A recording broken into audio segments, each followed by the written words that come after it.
This episode of the Creep Street Podcast is brought to you by Martini Coffee Roasters. You know, people always look at me weird when I say I start off every morning with a big old martini. But then I set them straight, and I tell them I'm talking about Martini Coffee Roasters coffee. A delicious coffee made by the Martini family. They roast their coffee using a traditional method of sight and sound to roast those little babies to perfection. And they also sell green coffee beans for those home roasters out there. And right now, fans of the Creep Street Podcast can get 20% off their entire order by using the code CREEPSTREET at martinicoffee.com. Once again, for 20% off your order, use the code CREEPSTREET at martinicoffee.com. Martini Coffee Roasters, the perfect coffee to keep you creeps caffeinated.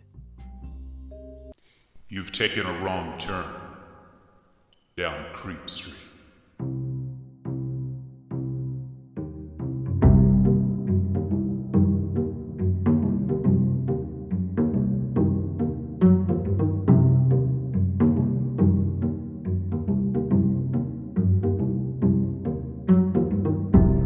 Hello, Creep Street. This is Dylan Hackworth. Now, this is just a little something special we wanted to give you guys in October. This is not your typical numbered episode.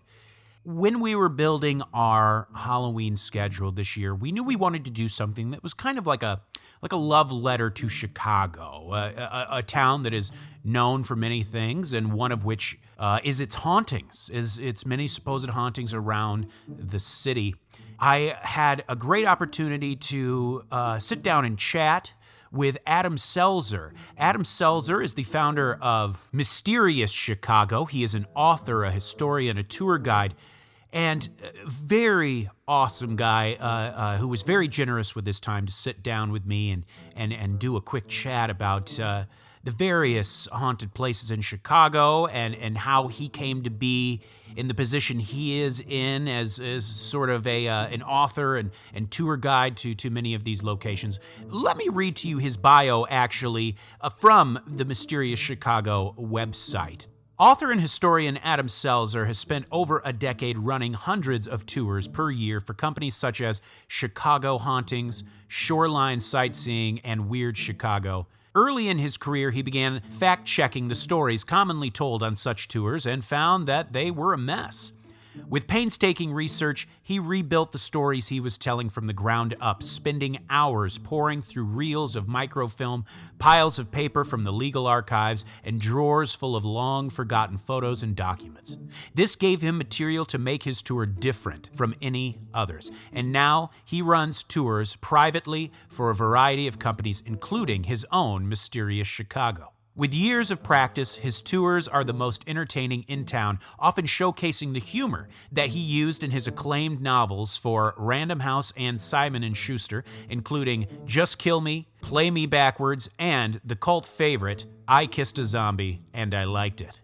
He is also the author of several nonfiction books, including Ghosts of Chicago, Flickering Empire, How Chicago Invented the U.S. Film Industry, The Smart Aleck's Guide to American History, Ghosts of Lincoln, and of course, the Mysterious Chicago book, released in 2016 by Skyhorse, who also published his mammoth H.H. Holmes, The True History of the White City Devil. He regularly appears on TV shows, including American Ripper, Mysteries at the Museum, Haunted History, Monumental Mysteries, Hotel Secrets and Legends, Dark Places, and more. Most recently, he appeared in the Scary Stories documentary. So folks, I am happy to present my chat with Adam Selzer. All right, Creep Street, we have the honor of sitting down with Mr. Adam Selzer, a guy who has taken his passion and created an incredible enterprise, really, out of it. And as soon as I found out about him, I instantly became fascinated. And I can't wait to talk about all that he does and where you can see his work, where you can join the tours and whatnot. It's going to be a lot of fun. Mr. Selzer, thank you so much for joining us today.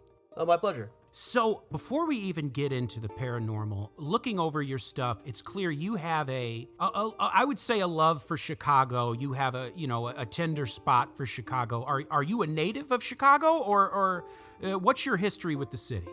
No, I'd come here, I've been here once or twice on family vacations. I grew up in Iowa. It was an easy enough drive to go see a Cubs game, so we did that a couple of times. Then in college, I went to college in Georgia and came up here for concerts a couple of times. And I just loved the city so much. I mean, Atlanta is not a city for architecture. It's not a city for public transportation. You have to drive everywhere. Nobody walks anywhere. Like, everything I didn't like about Atlanta, Chicago seemed to have fixed. So, really, as soon as I finished college, I came out here. I didn't have too many contacts here. I'd made a couple of friends over the years, but I didn't have any job connections or anything. Just came out and, came to seek my fortune, I guess. Right. Well, I would say out of all 50 states, Georgia is known to have an incredible, rich history of ghost stories and whatnot. They do have a lot of ghost stories in Georgia. I don't know if I'd want to work ghost tours in Georgia too much. So a lot of it's very Civil War oriented. I am a Civil War historian, but if I'm doing Civil War stuff, I'm gonna say it was about slavery. They don't like hearing that in Georgia too much. Absolutely. We one episode we did a while back was on Lake Lanier, which is a very interesting story. So I guess now it comes to it. How did this passion arise in you? Did you have an experience when you were young, or was it something that was kind of passed down through your family? Or was it just something that was always there, or was there like an encounter or something that started this journey for you? I'll tell you what I always tell people is I was a really little kid, probably about 2. It would have been probably right around the time my great-grandfather died. One day, I turned the TV to Channel 9, and there was this show on called Scooby-Doo. And that's my backstory right there. I mean, the shows, the TV shows and stuff always want me to have this story like, I never believed in none of this stuff until one day. And for me, it was really just Scooby-Doo, scary stories to tell in the dark, sightings on TV, In Search of reruns with Leonard Nimoy. Stuff like that is what sparked my interest more than anything else. There was nothing that drew me into it, nothing that dragged me into it or forced me into it. I just always loved a good ghost story. I always loved researching the unknown stuff. And as an adult, I go back and read some of this stuff, like Daniel Cohen's books on monsters that had me convinced that every monster was real. And you go back and read him as an adult, he's very skeptical about this stuff. And I did not pick up on that as a kid. Oh, yeah, for sure. Some of the great writers, especially one that we discuss a lot is John Keel, who I'm sure you're very familiar with. He's just got such it's easy to go down a rabbit hole. And so you come to Chicago, and where does that journey begin? Where does that journey begin when you get here? Where do you get that idea that, you know what, I could make a life out of this? It was a gradual thing. Well, every time I moved to a new town, one of the first things that I did was find out what the ghost stories are. I think it's a good way into finding out, not necessarily the real history of a city, but kind of how a city sees itself. And just going to explore all of these things is as good a way as any to just find out what's where in the city and learn to find your way around. I moved to Milledgeville, Georgia. I had a friend show me where, the Walker House, where this guy got pushed down the stairs and now haunts it. The Fish Tomb, where a guy supposedly walled himself up in the mausoleum and shot himself, and the rocking chair is supposed to be still inside. Or it was. They opened it a couple of years ago. There was no rocking chair. But there was a Fisk metallic burial case, which I would much rather find. These really ornate metal caskets with a viewing window over the face. I can often tell if I have morticians or something on a tour. I'll mention those and I'll hear them go, yes! So yeah, that was one of the first things I did was, really, I remembered, years back, having watched one episode of Unsolved Mysteries with the ghost story about a vanishing hitchhiker that scared the crap out of me. For weeks, I didn't quite lose that feeling of not wanting to go anywhere near a cemetery.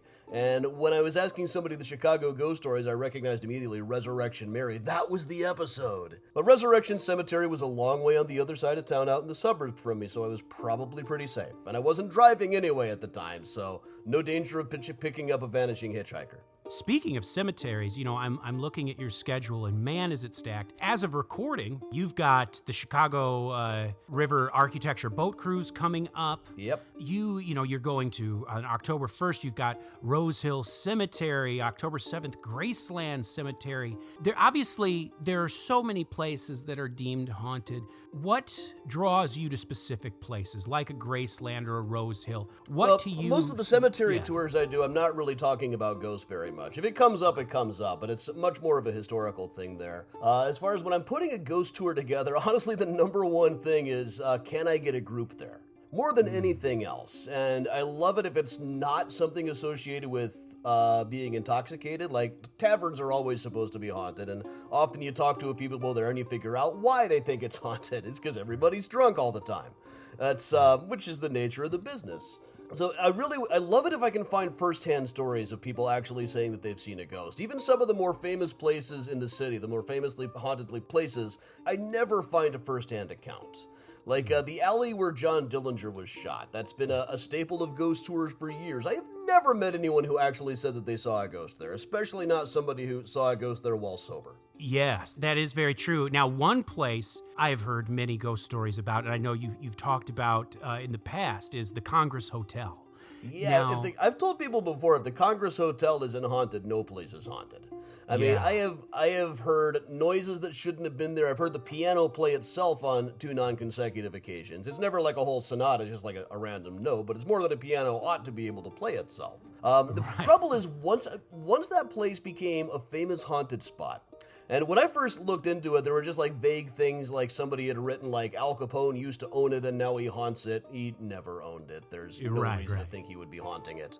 That's they had just kind of taken a list of people who were known to have stayed there and said that they were haunting it now. But when we first went in there, this would have been about 2005. The staff gave us all of their stories, and the staff had all kinds of stories about the place, and these were like actual first-hand accounts. And quite a bit of it, I could find some kind of historical backstory for it. But after it became more famously haunted, the stories changed a lot. There started being one particular room that was the haunted room. That wasn't part of the story before. I can never remember which room it's supposed to be, but that wasn't part of what they told us initially. But, we've got enough stories. People don't need to make up stories about the Congress Hotel, but goodness do they. You're right. Now, would you say are there certain places you would consider almost, I guess, underrated, like a place that doesn't get enough attention that maybe should? Oh, that's a good question. I don't know. I've been out of the ghost hunting angle of this for a while now, but there've been a few. I feel like Camp Douglas, our old Civil War prison ground. Like every other Confederate prisoner of war camp is supposed to be haunted. Why shouldn't ours be? And we do get some like vague stories about it, but nothing really concrete. Right. Now, is there a place you won't go? A place where, or if you do go, you are taking extra precaution? I don't know what extra precautions I would take, but yeah, one place that I went to once, just the outside of, it was a company I was working for, had me doing a serial killer tour. And normally I don't really do stuff that's past about 1950. I have too much of a tendency to be a smartass about everything. So it's just safer if I stick to the old-timey stuff, but this one had stuff like, well, in this case particularly, the house where Richard Speck murdered all of those nurses. And it's just a residential place now, so it's not like I could take a tour group in there even if I wanted to, but just even being across the street, I just got horribly creeped out. I didn't want to get any closer to that place. Right, and that actually brings up something, there's many theories of what hauntings actually are, and I guess like types of hauntings. A very common one you hear is the difference between a residual and an intelligent haunting. Right. There's so many different kinds of ghosts that get reported. I mean, there's no one explanation that covers everything. Even if we're going with like a paranormal explanation for things, most of the time we can find a more scientific explanation for these phenomena, for these sightings, for these noises. If you're not prepared for it to turn out to be something else, just don't get into ghost hunting. Because it almost always is going to turn out to be something else. But even with the ones that we can't explain, I think even if we say that this is a dead person up and floating around, our imaginations are doing a lot of the work here to explain this stuff. But beyond that, we can categorize things all different ways. There's those shadowy blobs that people see out of the corner of their eye. There are ghosts that seem to be able to communicate and seem to have some intelligence about them. And more commonly, and this is one that I feel like we're going to find a good scientific explanation to explain some of this later, is the idea that what you're seeing is just kind of like an echo. Something like, we overuse the term energy, but something like maybe brain waves or vibrations or something. There's not really a term that isn't too new agey for it. But the idea is what you're seeing is like a recording playing over and over again. I even knew one guy who told me that if you had a particle accelerator and someone you could murder in front of it, you could reproduce the effects. Yes, Me without my particle accelerator. Well, and you're right, and not to dive in too deep of a rabbit hole, but just a few years ago, I think it was 2015, when they officially confirmed the existence of gravitational waves, which are essentially ripples in the fabric of space-time. Like I said, we won't go down too deep a rabbit hole. I'll get in over my head if we start trying to get into the physics real fast. I know, right? But it does, John Keel famously would hypothesize that what we were witnessing, whether it was ghosts or UFOs or whatnot, that they were perhaps interdimensional in nature rather than extraterrestrial or from beyond the grave, that maybe it was, there was something unifying all of these phenomena. Yeah. Do you ponder much those big questions? Like when you're, maybe in your private time, do you give a lot of credence or just a lot of bandwidth to those kind of deeper concepts of what this may be? Honestly, no, I don't think about it that much. I'd rather focus on where I am right now. Right, sure. Obviously, I want, we will, when we post this, we will make sure we put up all the info so people can go and find everything and see what you're up to. You have authored over 20 books. I mean, and some of it, not even necessarily about hauntings, just history. Only a fraction of it's about hauntings, really. Exactly, and that's a good thing, yeah. And I want to highlight that too, that, you do this all year round. It's not just spooky season, obviously. What draws you to these older stories? What draws you to those? I think it's kind of similar to, I think it's possibly the same instinct that makes some people enjoy hunting or fishing. It's kind of that hunter-gatherer instinct, the collector's mentality. I definitely have the collector's mentality. I was a baseball card kid, I was a comic book kid. Before it was cool, I was riding my bike around a garage sale trying to get every old Kenner Star Wars action figure. Yeah. And the ones I was buying were not exactly in mint condition, but I did manage to get pretty much the entire set. And really, doing research, archival research, is a very similar, it activates, I think, a similar part of my brain to try to find all of these stories, to go digging around in the archives. When you go in the archives, sometimes you're just tossing out a date or a search term or something and seeing what comes up. It's not unlike casting a line into the river to try to catch a fish and see what comes back up. And then once I latch onto an interesting story, especially one that might have fallen through the cracks but seems highly relevant today, I just want to get everything. Like, can I get court records? Can I get stuff from the legal archives? What about the newspapers that haven't been digitized yet? What can I get out of the microfilm room? You're right. It's a collecting. You are collecting stories in a way, and then you're almost displaying them the way you would an action figure or a baseball card. That's kind of a way of looking at it. Is the way when I go and tell these stories on the tours, it's just like putting these stories on display, just like an action figure. Yeah. Now, do you have any? And it doesn't have to be Chicago. It can be anywhere in the world. Do you have, when it comes to haunted locations, what are some bucket list locations?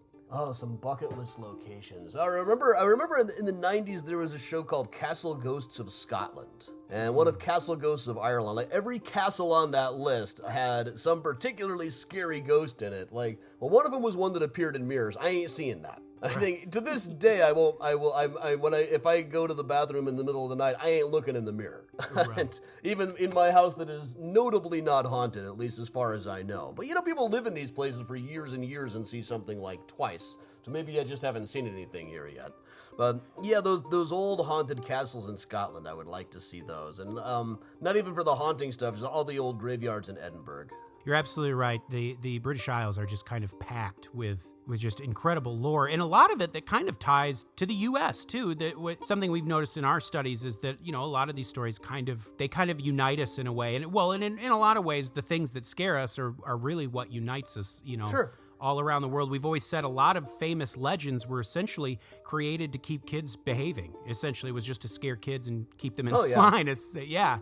So, more of a grounded question. What would you say if you're touring a haunted location? What would you say is good touring etiquette? Not just obeying the rules of the touring company, but just what is good etiquette when visiting a haunted location? Really same as exploring anything when you're not looking for ghosts. It's maintain sobriety. I always say that it's better if you're talking to somebody who's showing you around the place. Ask more about the history and stuff. Let them tell you about the ghosts if they want to. But especially like if you notice that every theater is supposed to be haunted.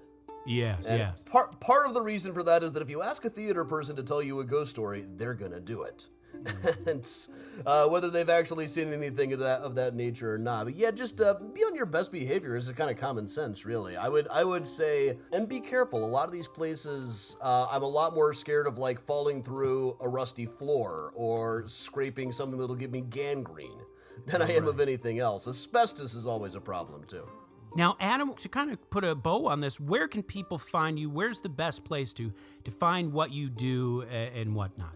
Adam Chicago will link you to everything, and that's a lot of stuff. There's walking tours all throughout October, a couple of bus tours that I'm about to announce towards the end of the month. Those will be the first bus tours I've done on Up for Ghost Tours in a long time, really. There's also, we do virtual tours every morning, a short virtual tour every day at the Mysterious Chicago Facebook page, and then there's a full-length virtual tour every Thursday night. There's walking tours and cemetery tours all throughout the year. There's going to be a new podcast this winter. New books coming all the time. Next year, I think I'll have my book on New York graveyards coming out. So all kinds of cool stuff coming. Very cool. Well, Adam, I mean, thank you so much. Obviously, I'm just going through your resume here, and it is incredible. You are truly almost like, I would say, a walking encyclopedia in some ways. So, folks, please go check out Adam Selzer's work. Incredible stuff. Go join him on a ghost tour. This city is just loaded with incredible stories, and he's the man to tell you all about them. Adam Selzer, thank you so much for coming on the Creep Street podcast. Oh, thanks for having me. Wow. Thank you again to Adam Selzer. Obviously, right now, this guy is working nonstop. I was so lucky to have been able to get some time with him to chat. He was very gracious with his time, and we will certainly be reaching out to him in the future when it comes to certain episodes that we know he could absolutely offer some incredible knowledge on. So once again, check out mysteriouschicago.com. All sorts of cool stuff there. You can buy books. You can book tours, both in person and virtual. Listen to podcasts. It's an incredible resource. And once again, a big thank you to Adam Selzer. My name is Dylan Hackworth. Good night and goodbye.